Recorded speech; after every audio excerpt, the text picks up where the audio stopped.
नमस्कार।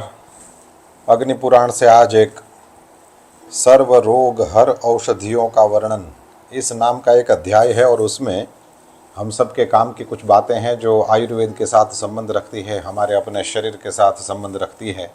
आज कुछ उन बातों को पढ़ें। इसमें क्या दिखाई दे, किस तरह से हो, तो वह किस प्रकृति का वात या पित्त या कफ प्रकृति का मनुष्य है ये बताया गया है। फिर क्या करने से वायु या पित्त या कफ ये कुपित होता है ये बताया, और ये कौन सा रोग हो तो वह किस से है, वायु से है कि पित्त से है या कफ से है ये भी बताया, और ये भी बताया कि इसका फिर निवारण कैसे हो, उसका शमन कैसे होता है। आइए हम अग्नि पुराण से इस पुराण प्रसाद को आज प्राप्त करें। भगवान धन्वंतरि का ही वाक्य है, हम सुने।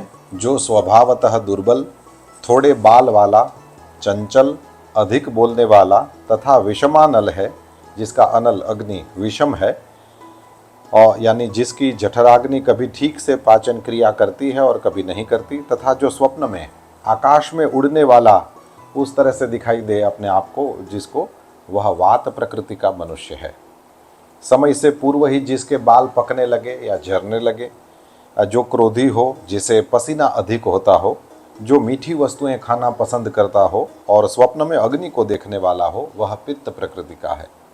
जो दृढ़ अंगों वाला, स्थिर चित्त, सुंदर, कांति युक्त, चिकने केश तथा स्वप्न में स्वच्छ जल को देखने वाला है, वह कफ प्रकृति वाला मनुष्य कहा जाता है। इसी प्रकार तामस, राजस तथा सात्विक 3 प्रकार के मनुष्य होते हैं। भगवान धन्वंतरि सुश्रुत से कहते हैं कि हे मुनिश्रेष्ठ, सभी मनुष्य वात, पित्त और कफ वाले हैं। मैथुन से और भारी काम में लगे रहने से रक्त पित्त होता है। कदन्न के भोजन से तथा शोक से वायु कुपित होती है।